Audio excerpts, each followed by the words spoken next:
planned non-AMSAT amateur satellites by Paul Stetzer, our Executive Vice President. Thanks, everybody. Again, my name is Paul Stetzer, N8HM, and I'm going to just do a real brief overview of some upcoming satellites that may or may not happen. They have been either coordinated or submitted for coordination from the IARU. Again, some of those don't end up flying, but or get delayed quite a bit of time. But I'm going to go through a few of them, and because there are some interesting ones on that list with some interesting capabilities. So the first one is apparently scheduled for launch sometime in the fourth quarter of 2023.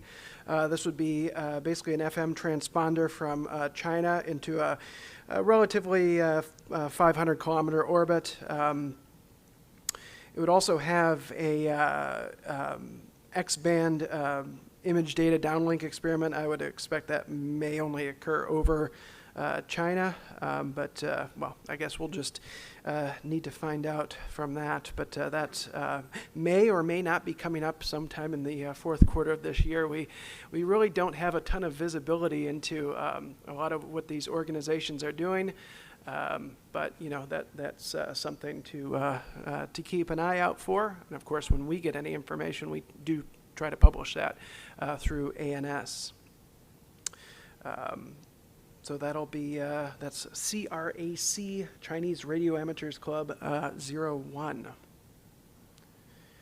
Now they also have a second satellite that they're planning to go, also scheduled for the fourth quarter of this year with similar capabilities. I think actually, yeah, it might be an identical satellite that is going into on a land space technology launch this year, also with a FM transponder and that X-band image downlink.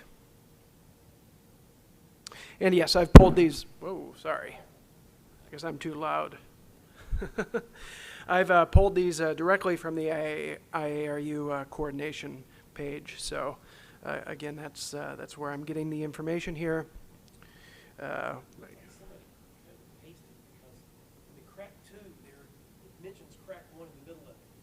Yes. Yep. Sure. Oh yeah, yeah. They probably cut and pasted their details as well. So it's also possible those are the same satellite, and we know they're not. Okay, Drew's saying no. So good to know. Next one, BY70-8. There have been other BY70s. This one also apparently has an FM transponder, as well as a voice and image data downlink experiment on X-band. Again, with some of these X-band, we found that they've only been active over the ground station, but it's potentially, if you do have the ability to receive X-band and track a LEO satellite at X-band, it's possible this will be enabled more, and may be a good test case for things like getting your station ready for Golf T's X-band downlink. More Chinese satellites. Again, a lot of these are planned Chinese satellites. There's a CAS-7A, which never did launch. I don't know if that is still planned. This one has a number of transponders, including an HF downlink on HF, or I guess that's an HF uplink. Yeah, so an a 10-meter uplink or a 15-meter uplink and a 10-meter downlink, a 15-meter uplink and a 70-centimeter downlink, CW telemetry beacon on that's going to be on I guess 10 meters would be the beacon.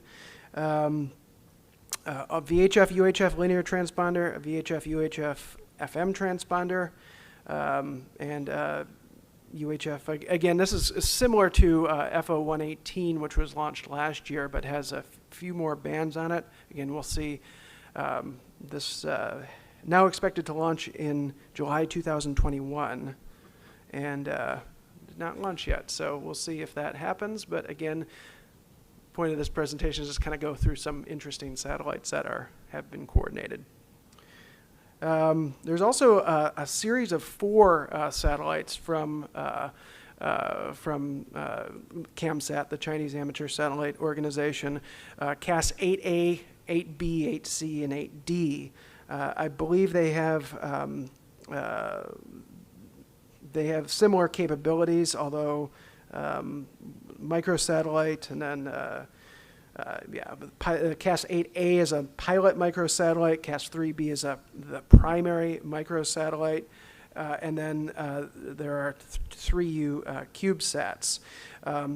These are going to have VHF, UHF linear transponders, and the expected date of launch for at least the first one is the end of, no earlier than the end of 2024. So you can read through the details on that on ARU, and I apologize for popping. Try not to do that too much. Hey, Paul, if you're back away from it, he'll turn the gain up and he won't pop. Okay, Yep. Sounds good. All right. All right.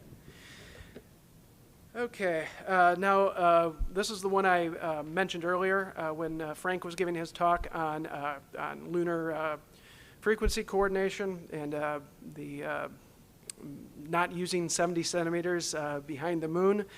This is Lunar Oscar 2, planning to launch in 2024, so presumably this will be along with the Chinese Cheney, I believe it's 6 mission, although it doesn't say that on here. That's likely what that is going to be right along with.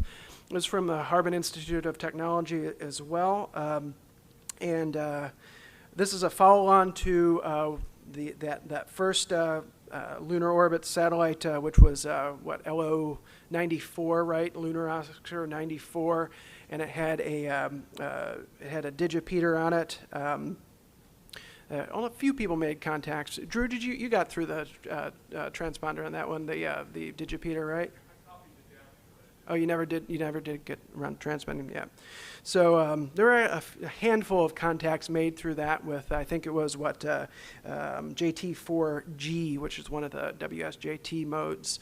I know there was a contact between a station in Germany and I believe it was in a station in China on that one. So interesting experiment if it does work out. So I believe, from what I remember, it's a very similar operation to that first one. It also have an image downlink from an infrared camera and that digipeater. So certainly a good test of your 70 centimeter capabilities to receive signals from a 14 kilogram satellite in lunar orbit on 70 centimeters. So you need a good antenna system, but certainly I know quite a few, at least a few hams here in this room. I think Bob, you copied it. Did you get into the digipeater at all or not? No, I managed to get 90% of what was coming down before they changed the logarithm. That was a 28 element. Yeah. Yeah. So repeat for anybody viewing on the YouTube stream, Bob N6RFM did receive about 90%, 98% of an image with his 28 element system, a 70 centimeter beam. Yes. I'm sorry. Yeah, I do have a tendency to want to get close to the microphone because that's often the advice you get. But yes, this one is a bit poppy. Okay. Now this is a Japanese CubeSat. That's actually, the frequency coordination hasn't been complete yet, so I don't know if Drew has any further information on any of these that he can share. Certainly is welcome to do so. But this is a 1U CubeSat from the Institute of Future Science, Happy Science University in Japan, and this will have both a camera downlink that will be converted into an SSTV signal and transmitted by an SSTV downlink. So I guess there are, and I think it's from what I'm reading here that there's the stations will actually be able to send DTMF codes to request that the satellite take a picture, and then it will downlink that. And it is planning a JAXA launch into a 540-kilometer orbit, although this does not state when that might occur. Oh, the launch failed on this one? Oh, okay. Well, then I guess this is no longer upcoming, unfortunately.